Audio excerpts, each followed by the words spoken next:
YouTube के सभी दर्शकों को मेरा नमस्कार। आप सभी को राधे राधे, जय श्री कृष्ण। सप्ताह 30 आवधिक आकलन। तो प्यारे बच्चों, आपका पूरा का पूरा अभ्यास पुस्तिका का जो कार्य था वो आज समाप्त हो चुका है। अब बारी है अंतिम टेस्ट की, है ना। सप्ताह 10, 20 और 30, जो 30वें सप्ताह पर जो आकलन होना है आपका, वो थर्ड आकलन है। तो इसको अच्छे से सीखें, समझें।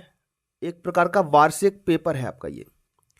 जब तक आपके शिक्षक ना कहें तब तक आपको इस 30वें सप्ताह में कुछ भी नहीं भरना है, ठीक है प्यारे बच्चों। स्कूल में शिक्षक के सामने ही आपको ये सब चीज़ें बतानी हैं। इस आवधिक आकलन को प्यारे बच्चों हम 2 भाग में करेंगे, 2 वीडियो में करेंगे, है ना। ये पहला वीडियो है, इसमें हम लिखित आकलन है उसके बारे में जानेंगे, और अगले वीडियो में मौखिक आकलन है उसके बारे में जानेंगे। पहला प्रश्न है, अच्छे से समझ रही है, आपकी साल भर की मेहनत का परिणाम है। सप्ताह 1 से लेकर 29 तक जो पढ़ा है उसमें से प्रश्न पूछे जाएंगे।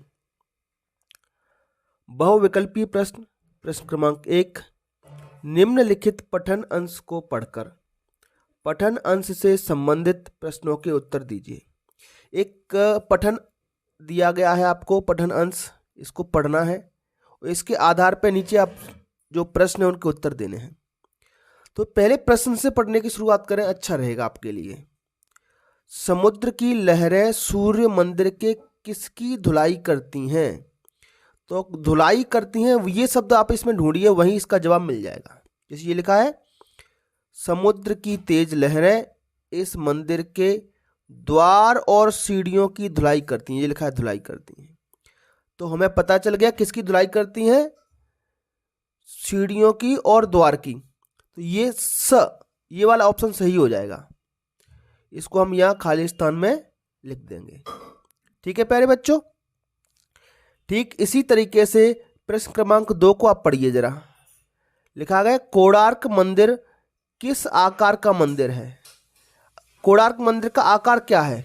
तो ये लिखा है, कोणार्क मंदिर सूर्य भगवान के रथ के आकार का। कैसा आकार है इसका? रथ। तो इस प्रश्न का जवाब हो जाएगा रथ, बी ऑप्शन ब। अगला प्रश्न पढ़ते हैं, उसका उत्तर खोजने की कोशिश करेंगे। यहां 7 विशाल घोड़ों की मूर्तियां में वाक्य में विशेषण। चलिए, विशेषण क्या होता है बेटा? जो किसी चीज की विशेषता बताए। ये वाक्य लिखा है, 7 विशाल घोड़ों की मूर्तियां, ठीक है। तो घोड़े मेरा संज्ञा हो गया। अब घोड़े कैसे हैं? विशाल हैं, और कितने हैं? 7 हैं। तो ये 7 यहां पर विशेषण कहलाएगा। क्या कहलाएगा? विशेषण, ठीक है। 7 यहां पर विशेषण है। अच्छा, विशेषण तो बेटा यहां पर विशाल भी है ना। तो आप कोई सा भी उत्तर लिख सकते हो। 2 सवाल जवाब हैं इसके। विशाल घोड़ों की मूर्तियां हैं, ठीक है। यहां 7 विशाल घोड़ों की मूर्तियां हैं। तो विशाल भी आपका क्या है? विशेषण है, और 7 भी विशेषण है, ठीक। अगला प्रश्न, सूर्य शब्द का दूसरा नाम क्या है? तो सूर्य को प्यारे बच्चों हम भास्कर भी कहते हैं। कुछ और नाम भी मुझे आते हैं, रवि, भास्कर, भानु, दिवाकर, इस तरीके से। अस्तबल किसका निवास स्थान है? तो अस्तबल में हम घोड़े को रखते हैं, तो इसका जवाब हो जाएगा घोड़ा, ऑप्शन नंबर द। तो टिक नहीं करना है आपको, खाली जगह में लिखना है उसको। प्रश्न क्रमांक 2 पर खाली स्थान है। कुछ विकल्प दिए गए बेटा, अमरकंटक, पढ़ना, भलाई, पुस्तकें, देवेंद्रनाथ और स्वर्णकाल। तो पहला देखते हैं, रविंद्रनाथ के पिता का नाम। इनमें से देखो जरा, ये बिल्कुल सही जवाब है, देवेंद्रनाथ था। तो इस खाली स्थान में हम देवेंद्रनाथ भर देंगे, ठीक है। वृक्ष फूल और फल देकर करते हैं, क्या करते हैं? भलाई करते। इनमें से देख के भरना है। 2 ऑप्शन में हमने फिल कर दी, इनको हटा दो। नर्मदा नदी, देखो इनमें से कहां से निकलती है? बिल्कुल सही, अमरकंटक से। तो इसमें हम अमरकंटक भर देंगे। रानी दुर्गावती के शासनकाल को गोंडवाना का स्वर्ण काल कहा जाता है। इसमें भर देंगे स्वर्ण काल। हमें अच्छी पुस्तकें पढ़ना चाहिए। वाक्य में क्रिया, देखो जो हम काम करते हैं वो क्रिया होती है, तो पढ़ना इस वाक्य में क्रिया हो जाएगा। अगला प्रश्न है, फूलों से हमें क्या सीख मिलती है? तो फूलों से नित हंसना सीखो, भंवरों से नित गाना, ये लाइन है, सीखो पाठ है आपकी पाठ्य पुस्तक में उसकी। तो फूलों से नित हंसना सीखो मतलब फूलों से हमें रोजाना हंसने की सीख मिलती है। समझ आ गया? अगला प्रश्न, रानी की स्मृति को कौन ताजा करते हैं? ऐसी क्या चीजें हैं जो रानी की याद दिलाती हैं? तो बेटा जबलपुर में 3 तालाब हैं। जबलपुर में स्थित रानी ताल, चेरी ताल, मदन ताल रानी की स्मृति को ताजा करते। स्मृति मतलब यादाश्त। रानी तो नहीं है, बहुत टाइम हो गया, अब खत्म हो गई वो, ठीक है, लेकिन उनके तालाब देख के लगता है ये किसने बनवाया था? रानी ने। तो रानी की याद आ जाती है। 3 तालाब हैं, रानी ताल, चेरी ताल, मदन ताल। ताल मतलब तालाब, इनको याद रखें। चलिए अगला देखते हैं। लड़कों का झुंड रोज किसे देखने जाता था? तो लड़कों का झुंड रोज जानवरों को देखने जाता था। किसको देखने जाता था? जानवरों को। सर्कस वाला पार्ट है मिट्ठू, इसमें एक लड़का होता है गोपाल। अगला प्रश्न है, रानी दुर्गावती को किस कार्य में विशेष रुचि थी? तो बेटा दुर्गावती रानी का जो पाठ आपने पढ़ा है वहां लिखा गया है कि बचपन से रानी दुर्गावती को अस्त्र शस्त्र चलाने और घुड़सवारी में विशेष रुचि थी। किसमें? अस्त्र शस्त्र चलाने, धनुष बाण, तलवार, भाला और घुड़सवारी में। याद रहेगा?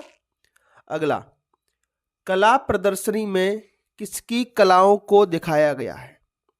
तो प्यारे बच्चों कला प्रदर्शनी में जनजातीय जीवन की कलाओं, रहन सहन की सामग्री, वो अनाज कहाँ रखते हैं, घर में क्या क्या चीजें होती हैं, उनके औजार कैसे हैं, इन सबको दिखाया गया था।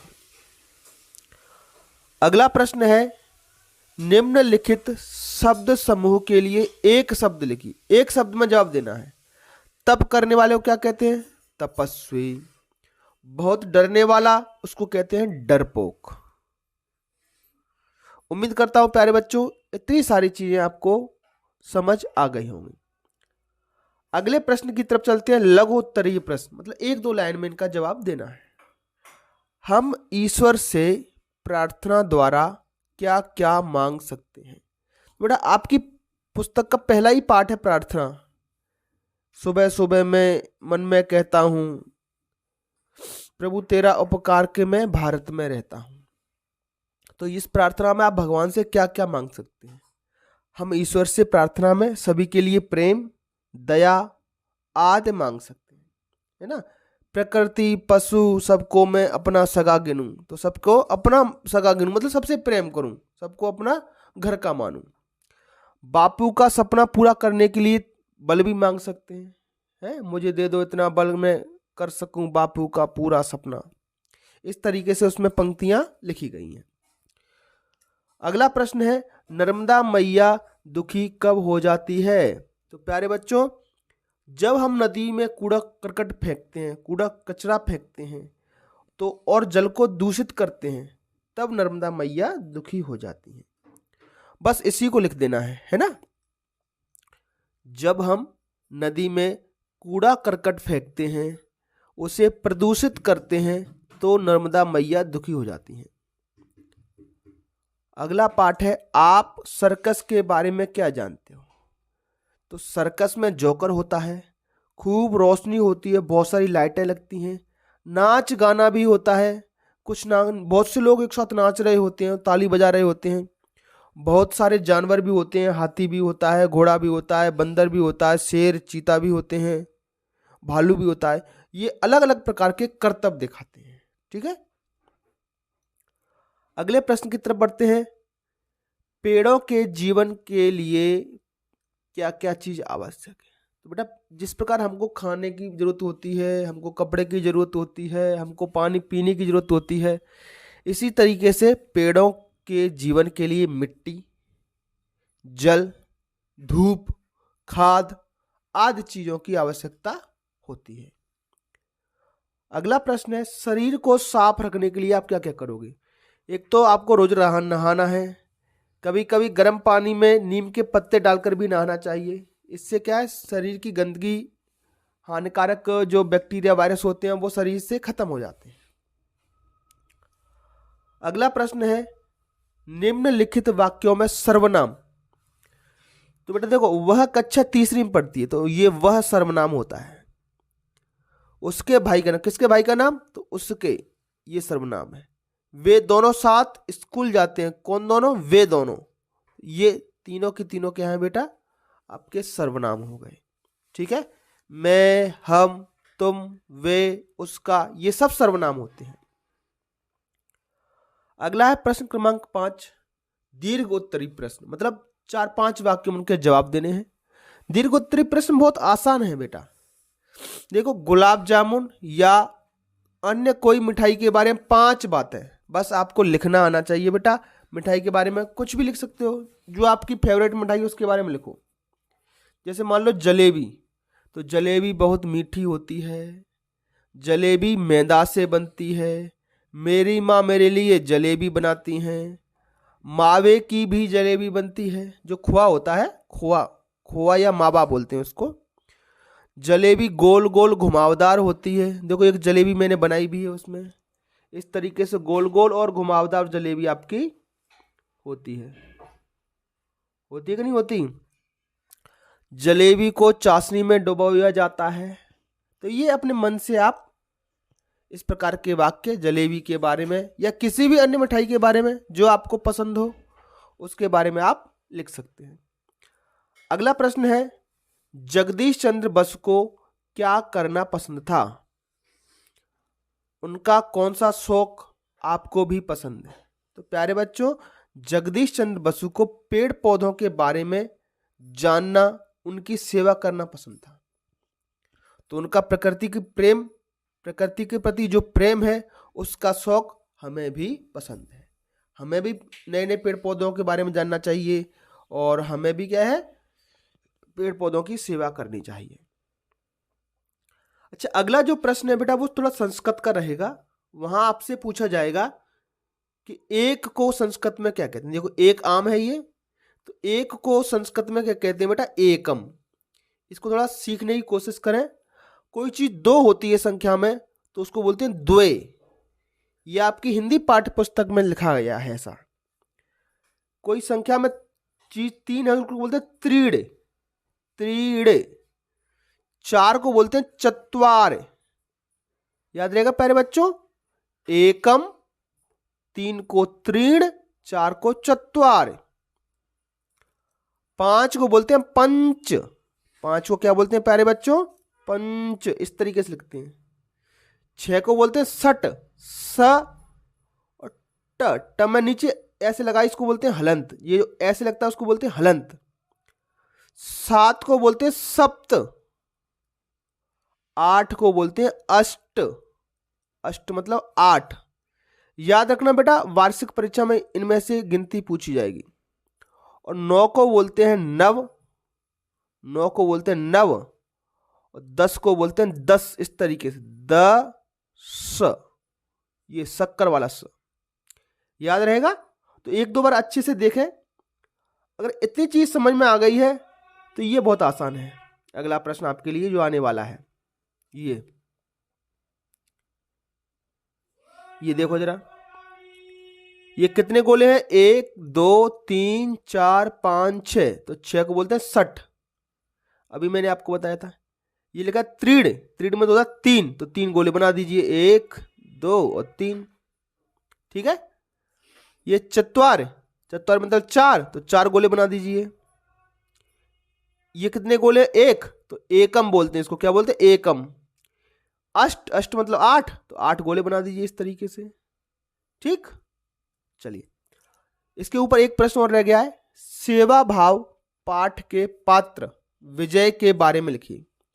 तो सप्ताह 29 पर यह पाठ आया था सेवा भाव, उसमें विजय के बारे में शुरू में 2-4 लाइनें लिखी हैं, उन्हीं लाइनों को आप लिख देना, ठीक है।